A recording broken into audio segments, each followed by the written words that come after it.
இயேசு உங்களை நேசிக்கிறார். பிரியமானவர்களே, இந்த நாளில் ஆண்டவர் நம்மளோடு பேசும்படிய வேதத்திலிருந்து 2 வசனத்தை கூட வாசித்து ஆண்டவர் நம்மோடு இடைவிடுகிற ஆண்டவர் நம்ம கற்றுக் கொடுக்கக்கூடிய காரியத்தை பார்ப்போம். அது லூக்காவின் புஸ்தகம் 23வது அதிகாரம் 27, 28 வசனங்கள் இப்படியாக சொல்லுகிறது. திரள் கூட்டமான ஜனங்களும் அவருக்காக புலம்பி அழுகிற ஸ்திரீகளும் அவருக்கு பின் சென்றார்கள். இயேசு அவர்கள் முகமாய் திரும்பி, எருசலேமின் குமாரத்திகளே, நீங்கள் எனக்காக அல்லாமல் உங்களுக்காகவும் உங்கள் பிள்ளைகளுக்காகவும் அழுங்கள் என்றார். பிரியமானவர்களே, இயேசு சிலுவை பாடின் போது அவர் கடந்து வருகிற பொழுது திரள் கூட்ட ஜனங்கள் அவருக்கு பின்பதாக கடந்து வருகிறார்கள். ஒரு பக்கம் ஸ்திரீகள் அவரை நேசித்த, அவருக்கு ஊழியம் செய்து கொண்டிருந்த ஸ்திரீகள் எல்லாம் அவரை பார்த்து அழுது புலம்பி அவர்கள் மனவேதனைப்படுகிறதை அவர் பார்த்து அவர் பக்கமாய் திரும்பி, எருசலேம் குமாரத்திகளே, நீங்கள் எனக்காக அல்லாமல் உங்களுக்காகவும் உங்கள் பிள்ளைகளுக்காகவும் அழுங்கள் என்று சொன்னார். பிரியமானவர்களே, அதாவது ஒரு ஆண்டவர் சொல்லுகிறார், எனக்காக நீ ஏன் அழுகிறீங்க? உங்களுக்காகவும் உங்கள் பிள்ளைகளுக்காகவும் நீங்கள் அழுங்கள். உங்கள் பிள்ளைகளுக்காக எதுக்கு அழக வேண்டும், உங்களுக்காக எதுக்கு அழ வேண்டும் என்று சொல்லி ஆண்டவர் இந்த இடத்துல ஒரு காரியத்தை சொல்லி இருக்கிறார். ஏன்னா நடக்க போகிற காரியங்கள் மிகவும் கொடிதானதாக இருக்கும். வரப்போகிற சம்பவங்கள் இனி ரொம்ப மோசமானதாக இருக்கும். அதற்காக நீங்கள் உங்களுக்காகவும் உங்கள் பிள்ளைகளுக்காகவும் நீங்கள் அழுங்கள் என்று ஆண்டவர் சொல்லுகிறார். பிரியமானவர்களே, அநேக நேரங்களில் 6 லட்சம் ஜனங்கள், எத்தனையோ லட்ச ஜனங்கள் யூதர்கள் கொல்லப்பட்டார்கள் என்று வேதம் சொல்லுகிறது. ஆண்டவர் முன்கூட்டியே சொல்லுகிறார், ஏன்னா இந்த பாவமும் பழியும் எங்கள் மேலும் எங்கள் பிள்ளைகள் மேலும் வரட்டும் என்று சொல்லி அவங்க தங்கள் வாயால வாக்குறுதிகளை கொடுக்கிறதை நாம் பார்க்க முடிகிறது. பிலாத்துவின் இடத்தில் அவர்கள் ஆண்டவர் சமூகத்தில் நிற்கும் பொழுது, வானத்தையும் பூமியும் படைத்த சர்வ வல்லமையுள்ள தேவன் இந்த பூமிக்கு வந்ததின் நோக்கத்தை அவர்கள் அறியாதபடிக்கு மனுஷனுடைய பாவத்தை மன்னிப்பதற்கு மனுரூபம் எடுத்து அவர் மனிதனை போல நமக்கு மறுரூபமாய் வந்து பாவத்தை மன்னிப்பதற்காய் தன்னையே பலியாக கொடுக்க வந்த கடவுளை பார்த்து என்ன செஞ்சாங்க அப்படின்னா, இவரை சிலுவையில் அறையுங்கள் என்று சொன்னது மாத்திரமல்ல, இந்த பாவம், இந்த இரத்த பலியும் எங்கள் மேலே எங்கள் பிள்ளைகள் மீது வந்து விழுவதாக என்று சொல்லி ஆண்டவர் சொன்னார். பிரியமானவர்களே, அதுக்காக அவர்கள் சொன்னார்கள். ஆனா ஆண்டவர் அதற்காக தான் சொல்றாரு, நீங்க உங்க பிள்ளைகளுக்காகவும் உங்களுக்காகவும் நீங்க அழுங்க. ஏன்னா நீங்க அப்படிப்பட்டதான சாபக்கேடான வார்த்தைகளை நீங்கள் என்ன சொல்லி இருக்கிறீங்க, உங்க வாயால் அறிக்கையிட்டு இருக்கீங்க என்று சொல்வதற்காக ஆண்டவர் சொன்னார்.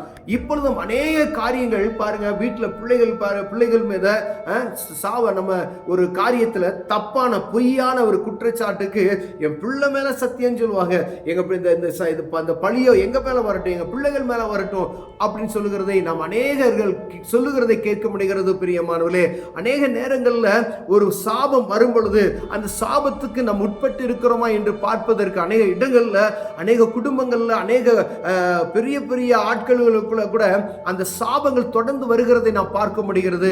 அநேக காரியங்கள் அவர்கள் மூதாதையர்கள் செய்த காரியத்தின் நிமித்தமாய் அவர்கள் துக்கப்படுகிற இந்நாள் வரைக்கும் நல்ல செல்வந்தரா இருப்பாங்க, ஆனா ஏதோ ஒரு காரியம் அவங்களை துக்கப்படுத்தி கொண்டே இருக்கும். பிரியமானவர்களே, அதுக்காக தான் ஆண்டவர் சொல்றார், நீ உங்களுக்காகவும் உங்கள் பிள்ளைகளுக்காகவும் நீங்க அழுங்க போய் அப்படின்னு ஆண்டவர் சொல்லுகிற பொழுது, ஆண்டவர் நம்மிடம் என்ன பேசுவார் என்றால், ஒருவேளை காலம் கடைசியா இருக்கிறது, நம் மூதாதையர் செய்த தவறுகளின் நிமித்தமாய் நம் குடும்பம் பாதிக்கப்படாதபடிக்கு ஆண்டவருக்கு நாம் என்ன செய்ய, நாம் அந்த காரியத்துக்கு எப்படி மன்னிப்பு கேட்ப, என் மூதாதையர்கள் செய்த தவறுகள் என்ன இருக்கிறது என்பதை பார்த்து அரசி ஆராய்ந்து அதற்காக தேவ சமூகத்தில் அழுது புலம்புகிறவர்களாய் நாம் காணப்பட்டோமையானால் அந்த பாவத்துக்கு, அந்த கொடூரத்துக்கு, அந்த காரியங்களுக்கு அதுக்கு நாம் தப்பித்துக் கொள்வதற்காக ஆண்டவர் அப்படி சொன்னார். பிரியமான, அநேக நேரங்களில் பெற்றோர்களை பார்த்தா பயங்கரமான ஒரு முரட்டாட்டமான ஜனங்களா இருப்பாங்க.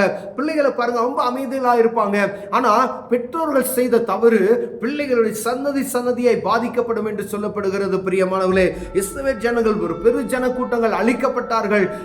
ஹிட்லரின் காலத்தில் காலத்துல அழித்து எல்லாரும் கொல்லப்பட்டார்கள், இரத்த ஆறு ஓடினதாக சொல்லப்படுகிறது.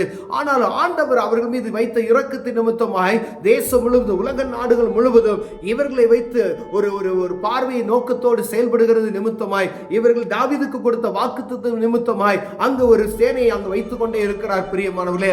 ஆனா ஆண்டவர் சொன்ன ஒரு காரியம், நீங்கள் உங்களுக்காகவும் உங்கள் பிள்ளைகளுக்காகவும் அழுங்கள். அப்ப என்னுடைய குடும்பத்துல என்னுடைய பின்னாடி இருக்கிற சன்னதியை பார்க்கணும்படியா அழைக்கப்படுகிறோம். ஒருவேளை ஒரு குறிப்பிட்ட காரியத்துக்காக நாம் ஜெபித்துக் கொண்டு இருப்போம், அது நடக்கவே நடக்காது. ஒரு குறிப்பிட்ட காரியத்துக்கு நாம் போராடி கொண்டு இருப்போம், அது நடக்காது. அநேக குடும்பத்துல பாத்தீங்கன்னா திருமணம் ஆகாதவர்கள் இருப்பாங்க, அது ஏதோ ஒரு சாபத்து நிமித்தமா இருக்கும் பிரியமானவர்களே. ஒரு வியாதி இருக்கும், அந்த வியாதி கடந்து செல்லவே செல்லாது. மருத்துவர்கள் எல்லாம் எவ்வளவோ பணம் செலவழித்து இருப்பாங்க, ஆனா அந்த வியாதி முற்றிலும் சும்மாதபடிக்கு அப்படியே அவங்க வாழ்க்கையில் இருக்கிறதை நாம் பார்க்க முடிகிறோம். அநேக சொத்துக்கள், அநேக செல்வந்தர்களா இருப்பாங்க, ஆனா மனசுல நிம்மதி இருக்காது. அவர்கள் சாப்பிடுகிற சாப்பாடுல அவர்கள் வெறுப்போடு ஒரு சாப்பாடை சாப்பிடக்கூடிய ஒரு சூழ்நிலைக்கு நேராய் தள்ளப்பட்டு இருப்பார்கள் பிரியமானவர்களே. ஆனா ஆண்டவர் சொல்லுகிறார், ஏதோ ஒரு சாபத்தை நாம் பெற்றுக் கொண்டு இருக்கிறோம். அந்த சாபத்தை மிரிப்பதற்கு இயேசு கிறிஸ்து தான் வழி பிரியமானவர்களே. இயேசுவிடம் வரும் பொழுது அந்த சாபம் முறிக்கப்படுகிறது. ஏன்னா விடுதலை ஆக்குகிறவர் அவர் தான். இந்த இயேசு என்ற நாமத்துக்கு விடுதலை செய்கிறவர் என்று ஒரு பொருள் இருக்கிறது பிரியமானவர்களே. கட்டில் இருக்கிற ஜனங்களை விடுவிக்கிறதற்கு அவருக்கு அதிகாரம் பெற்று இருக்கிறார். பாவத்தில் சிக்கி இருக்கிற ஜனங்களை விடுதலை செய்வதற்கு அவர் அதிகாரம் பெற்று இருக்கிறார் அன்பானவர்களே. அதே போல மரணத்துக்கு ஏதுவான வியாதி பட்டு இருக்கிறவர்களை விடுதலை கொடுப்பதற்கு அவர் அதிகாரம் பெற்று இருக்கிறார் பிரியமா. அதே மாதிரி மூதாதையர் செய்த தவறு, என் முன்னவர்கள் செய்த தவறுகள் நிமித்தமா இன்னும் அந்த பாதிப்பு என் குடும்பத்துக்குள் நாளுக்கு நாள் கடந்து வந்து கொண்டு இருக்கிறதே. அநேக நேரங்களில் பார்த்தீங்கன்னா அது தெரியாதபடி நாம் என்ன செய்வோம், அங்கேயும் எங்க அலைவோம், பணங்களை விரைமைப்படுத்திக் கொண்டிருப்போம். டாக்டர்ஸ்க்கு அள்ளி அள்ளி பணத்தை கொடுக்கிற எத்தனையோ ஜனங்கள் இருக்கிறார்கள், ஆனா அந்த வியாதி சுகமாகாதபடிக்கு அப்படியே இருக்கும். ஆனா ஆண்டவர் சொல்லுகிறார், உங்களுக்காகவும் உங்கள் பிள்ளைகளுக்காகவும் நீங்க அழுங்கள் என்று சொல்லி இருக்கிறாரே. அப்ப எதுக்காக ஆண்டவர் அழைச்சுனார்? இந்த சாபம் நம்மளை தொடர்ந்து வராதபடிக்கு அதை தடுத்து நிறுத்துவதற்கு, என் பெற்றோர்கள் செய்த சாபமோ என் மூதாதையர்கள் செய்த சாபமோ தொடராதபடிக்கு என்னை காத்துருளுவீராக என்று தேவ சமூகத்தில் போய் நாம் அமர்ந்து ஜெபிக்கும் பொழுது ஆண்டவர் இந்த சாபத்தை முறிக்க வல்லமையுள்ளவராக இருக்கிறார் பிரியமானவர்களே. ஆண்டவர் அழுக சொன்னதற்கு நல்லா யோசித்து பாருங்க, எதுக்காக நம்மை அவர்கள் உங்களுக்காகவும் உங்கள் பிள்ளைகளுக்காகவும் அழுங்கள் என்று சொன்னார்னா, இந்த சாபத்தின் நிமித்தம் வரக்கூடிய காரியங்கள். ஆண்டவர் அதற்கு விடுதலை உள்ளவர், சாபத்தை முறிக்கிறவர் இயேசு கிறிஸ்து. ஒருவேளை மனம் மாறி இயேசு சுவாமிகிட்ட போய் ஆண்டவர் என்னை மன்னிங்க அப்படின்னு சொல்லி நீங்க கேட்டீங்கன்னா, அவர் இரக்கமுள்ள தகப்பன் பிரியமானவர்களே. அவரை பாருங்க, தன் சொத்து முழுவதையும் ஒரு ஸ்திரீ அளிக்கிறார். பெரும்பாடு உள்ள ஸ்திரீயை பார்த்தீங்கன்னா தன் ஆஸ்தி முழுவதையும் மருத்துவர்களுக்கு செலவு செய்தார். கொஞ்சம் ஏதும் சுகம் ஒன்று, ஒரு துளி கூட அவளுக்கு சுகம் இல்லாதபடிக்கு ஜனக்கூட்டத்தின் நிமித்தமாய் ஆண்டவர் இயேசு கிறிஸ்து அந்த நகரத்துக்குள் வரும் பொழுது அநேக கூட்டம், இந்த வியாதி அவளால சொல்ல முடியாது, ஆனா அங்க இருக்கிற கூட்டம், ஆனா அந்த கூட்டத்துக்குள்ள அவர் ஆடையை தொட்ட உடனே ஒரு சுகம் பெறுகிறதை பார்க்க முடிகிறது பிரியமானவர்களே. ஒரு சாபமான ஒரு காரியம் ஒரு நொடி பொழுது ஆண்டவர் சுகம் கொடுக்கிறதை பார்க்க உடனே ஆண்டவர் கேட்கிறார், யார் என்னை தொட்டது என்று கேட்கிறார். அப்ப விடுதலை கொடுப்பது அவர் தான். பார்த்துக்கங்க, என்ன வியாதியா இருந்தாலும் சரி, அது எப்படிப்பட்டதான சாபம். ஒருவேளை இந்த தலைமுறையில நீங்க அப்படி பாதிக்கப்பட்டு இருக்கலாம், அடுத்த தலைமுறைக்காக நீ ஜெபிப்பதற்கு இருக்கிறவர்கள் ஜெபிக்கும் பொழுது ஆண்டவர் உங்களை ஆசீர்வதிக்க வல்லமை இருக்கார். உங்க சொத்து சுகம் உங்களை பாதுகாக்க முடியாது பிரியமானவர்களே. நீங்க செல்வந்தர்களா இருக்கலாம், ஒருவேளை நீங்க அந்த காரியத்தில் என்ற பணம் இருக்கு என்ன அப்படின்னு நீங்க நினைக்கலாம், ஆனா சன்னதிகள் அரசாளுகிறவர்களாய் மாறுவதற்கு கர்த்தருடைய காரியமே உதவி செய்ய முடியும் பிரியமானவர்களே. இயேசு சுவாமிகிட்ட நீங்க வந்தீங்க அப்படின்னு சொன்னா ஆண்டவர் அற்புதமாய் சுகம் கொடுப்பார். இதை கேட்டுக்கொண்டு இருக்கிற அன்பு சகோதரனே சகோதரியே, ஏதோ ஒரு காரியம் உங்க குடும்பத்துல பாதிப்பு உண்டா இருக்கிறதா, அவர்கள் நீங்க போய் தேவ சமூகத்தில் அழுங்க, உங்களுக்காகவும் உங்க பிள்ளைகளுக்காகவும் அழுங்க. எதற்கான இந்த சாபம் என்னை தொடராதபடி தடுத்து நிறுத்துவீராக என்று சொல்வீர்கள், ஆண்டவர் அதோடு அதை நிறுத்தி விடுவார் பிரியமானவர்களே. இனி இந்த சன்னதிக்கு இந்த சாபம் தேவையில்லை அப்படின்னு சொல்லி ஆண்டவர் அதை ஜெயிக்க வல்லமையுள்ளவராய் இருக்கிறார், அதை அழிக்க வல்லமை இருக்கிறார் பிரியமானவர்களே. அந்த காரியத்தை சொல்லி என்ன காரியம் நமக்கு தெரியாது, ஆனால் இந்த காரியம் நம்ம பலவீனத்தில் நான் பாதிக்கப்பட்டு இருக்கிறேன், இந்த காரியத்தில் நான் பாதிக்கப்பட்டு இருக்கிறேன், ஆனால் இந்த காரியத்துக்கு என்ன காரணம் எனக்கு தெரியாது, என் மூதாதையர்கள் என்ன செய்தார்களோ தெரியாது, ஆனால் அர்ப்பணித்து அவர் சமூகத்தில் நம்ம ஜெபிக்கும் பொழுது ஆண்டவர் நம்மை ஆசீர்வதித்து அந்த பாவத்திலே சாபத்திலிருந்து விடுவித்து நம்ம அழுகையின் சத்தத்துக்கு செவி கொடுக்கிறவராய் இருக்கிறார் என்பதை அறிந்து கொள்ள அழைக்கப்படுகிறோம் பிரியமானவர்களே. ஒருவேளை அப்படிப்பட்ட சூழலில் நாம் இருப்போமேனா தேவ சமூகத்தில் போய் ஜெபிப்போம்.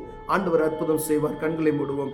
அன்பின் தகப்பனே, ஆண்டவரே, எங்களுக்காகவும் எங்கள் பிள்ளைகளுக்காகவும் அழுங்கள் என்று சொன்னீங்க. ஆண்டவரே, எங்கள் சாபங்கள் தொடர்ந்து வராதபடிக்கு, எங்கள் மூதாதையர்கள் செய்த சாபம் எங்களை தொடர்ந்து வராதபடிக்கு கர்த்தர் எங்களுக்கு உதவி செய்வீராக, தடுத்து நிறுத்துவீராக. இயேசுவின் நாமத்தில் பிதாவே, ஆமென்.